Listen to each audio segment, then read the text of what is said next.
नमस्कार। आप सभी श्रोताओं को आप अगर बाबा साहेब भीमराव अंबेडकर के द्वारा लिखित बुक लाइफ एंड मिशन को अक्षरशः सुनना, पढ़ना, समझना चाहते हैं तो आप इस चैनल से जुड़े हैं। इससे पहले के 21 एपिसोड को, 21 भाग को अगर आपने नहीं देखा तो आपसे मेरा रिक्वेस्ट है कि आप प्लेलिस्ट में चले जाएं और वहां से जाके उसको जरूर देखें। आज ये 22वां एपिसोड है। इसमें क्या है कि कोलंबिया यूनिवर्सिटी में पढ़ाई करने के लिए बाबा साहेब भीमराव अंबेडकर रवाना हो गए। 15 जून 1913 को बंबई से पानी के जहाज के द्वारा युवा भीमराव अमेरिका के लिए रवाना हुए। 21 जुलाई 1913 को न्यूयॉर्क शहर पहुंचकर कोलंबिया यूनिवर्सिटी में एडमिशन लिया। एक सप्ताह तक वह यूनिवर्सिटी में ही हॉस्टल में रहे, लेकिन वहां का खाना पसंद नहीं आया।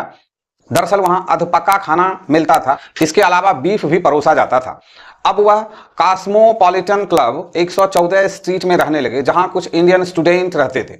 इसके बाद नवल मथेना नाम के एक पारसी स्टूडेंट के साथ लिविंगस्टन हॉल में रहने लगे। मथेना भीमराव का फिर जीवन भर मित्र बना रहा। उनके एक अन्य मित्र C.S. देवल भी थे। न्यूयॉर्क जैसे स्वतंत्र व आधुनिक जीवन शैली वाले शहर में अंबेडकर को एक नई दुनिया नजर आ रही थी।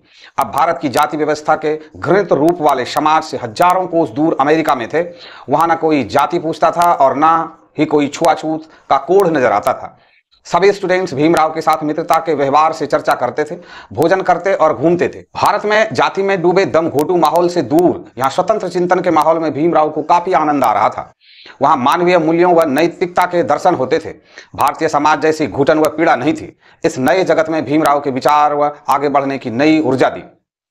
लेकिन वह न्यूयॉर्क शहर की चकाचौंध से कतई विचलित नहीं थे, क्योंकि वह एक खास मकसद के लिए न्यूयॉर्क गए थे। उनका पूरा ध्यान पढ़ाई पर था। अपनी सारी ऊर्जा को केंद्रित करते हुए रोजाना 18-20 घंटे की पढ़ाई करते थे।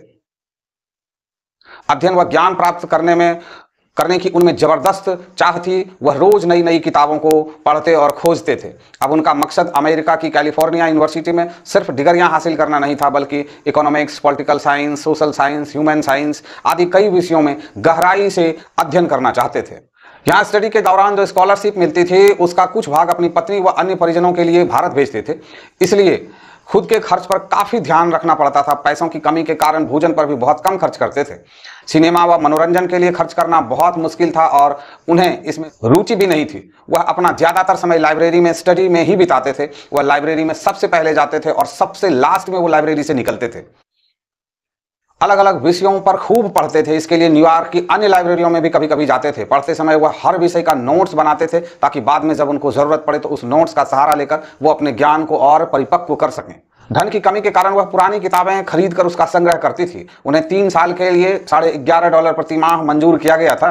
अक्षर को भुनाना और अपने मकसद को पूरा करने के लिए कोलंबिया विश्वविद्यालय में एडमिशन लिया। 4 अगस्त 1913 को न्यूयॉर्क से उन्होंने अपने पिता के मित्र शिवनाक गौनाक जमींदार को एक पत्र लिखा, जिसमें उन्होंने उस जमींदार साहब को बहुत बहुत धन्यवाद दिया कि उन्होंने उनके पिता के समान उनके साथ व्यवहार किया। और जब बाबा साहेब जा रहे थे विदेश तो उस समय उस जमींदार साहब के आंख से आंसू आ गए थे। तो उनसे उन्होंने विनती की कि आप भारत में जो हमारे भाई बहन हैं उनको भी एक पिता का प्यार आप जरूर देंगे। तो इस तरह से ये 22वां एपिसोड यहाँ पे समाप्त होता है। आपसे मेरा अनुरोध है कि अगर आप यहाँ तक आ गए हैं तो वीडियो को लाइक जरूर करें। चैनल पे पहली बार हो तो सब्सक्राइब करना नहीं भूलें। अपने दोस्तों के साथ इसको शेयर करें और सच को जानें।